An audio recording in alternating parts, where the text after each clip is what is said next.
Today I'm going to be showing you the process of making my favorite breakfast food into a lamp.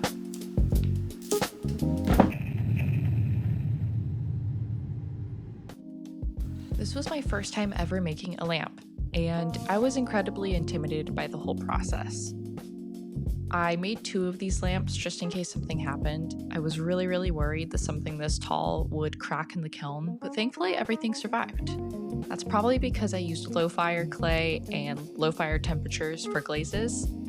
Mid and high fire is more susceptible to cracks in the kiln, and although I love the more runny look of the glaze, I just decided it was not worth the risk, and I figured this would actually give a more realistic pancake look, or as realistic as a pancake lamp can be.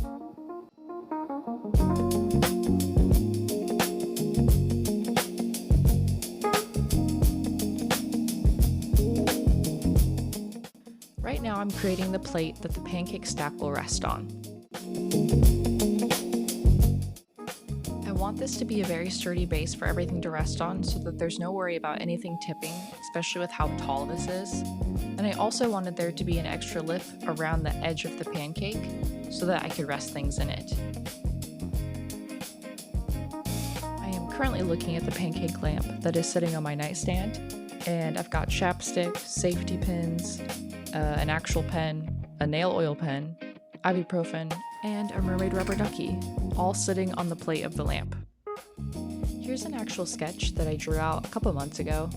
I have been wanting to make this for so long, and I finally told myself the next time I do a pancake collection, I was going to make a piece that I knew was ridiculous, but really fun to make, and that's what these were for me.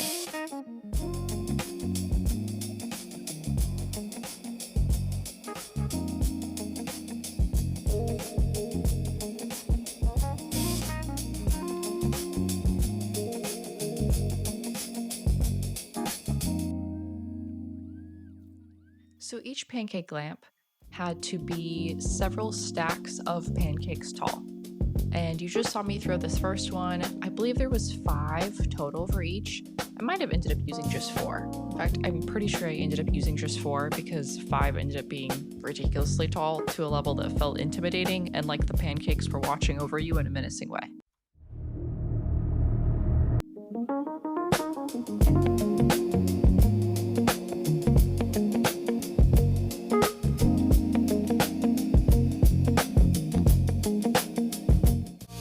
A custom rib that I cut with an X-Acto knife to get all of the different little pancake layers. I just hand cut them out of a rubber rib.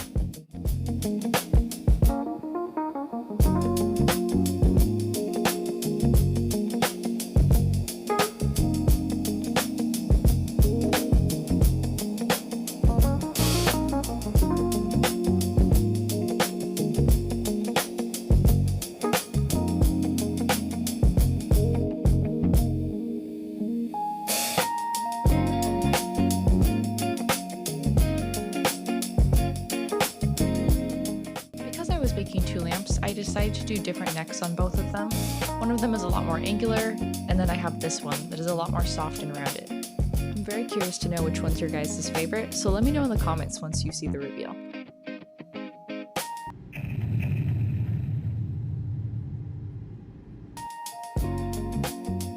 The rib does a lot of the work in shaping the pancake, but I still have to go in and refine it and make sure that it looks like a perfectly round and fluffy pancake stack.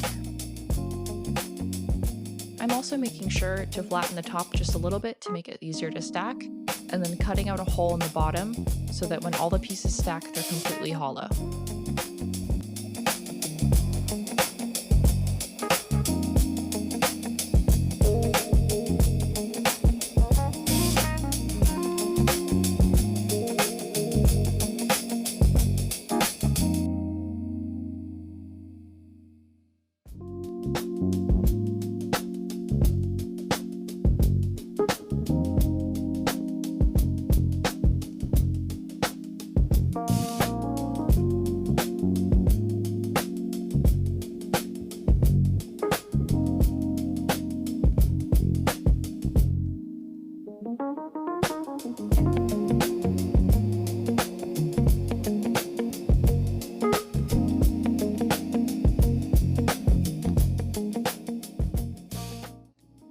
could choose one thing that I would do differently next time I make these pancake lamps, it would be to make a bigger hole at the bottom of the plate.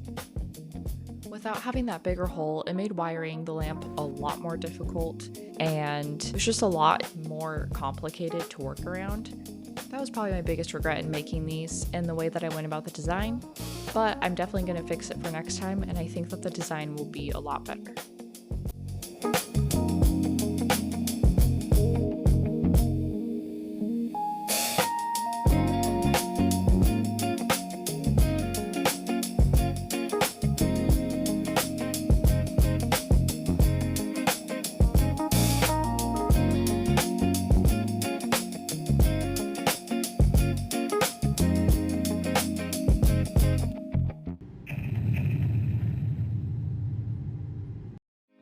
Creating these lamps was a little bit tedious in nature, and the glazing was probably the most repetitive part of all. So each lamp is 19 pancakes stacked, and each pancake in that stack needs 3 layers of glaze, which ends up being 57 layers of glaze per pancake lamp times 2 because I made 2. That is 114 layers of glaze. And while yes, it is repetitive, it's really fun to blend the glaze together, so can't complain.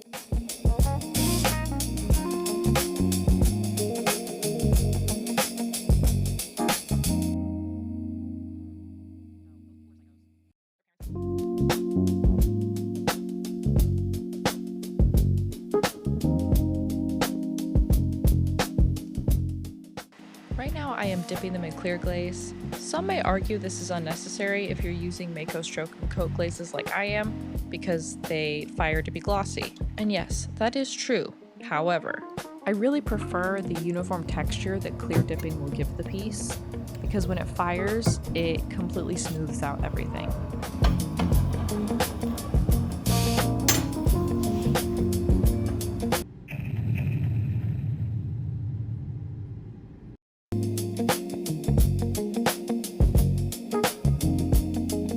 For doing the syrup effect on the pancakes, I use epoxy and colorants to give it that classic syrup color. It can be kind of hard to predict how dark the syrup will look once it thins out and runs down the piece. Overall, I'm super happy with how it turned out on these lamps.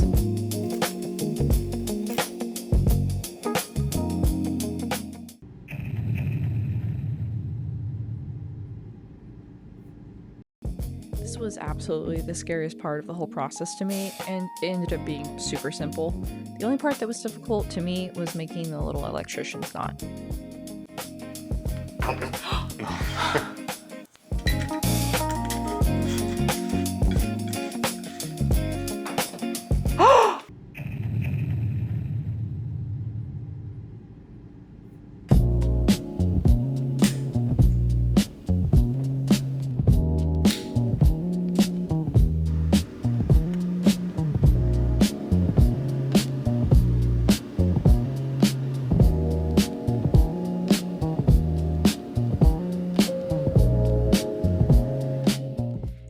She is, you guys.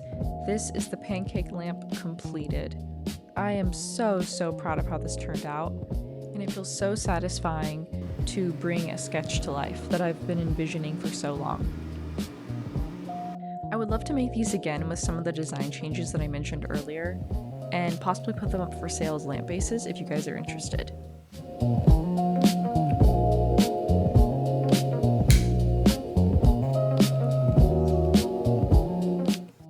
Besides lamps, I make an array of other pancake themed items, all of which are available right now.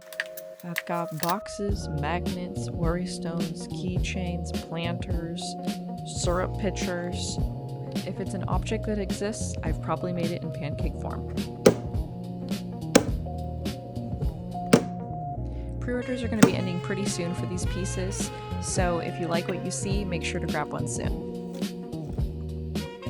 I really hope you like how the lamps turned out, and thank you for supporting my channel.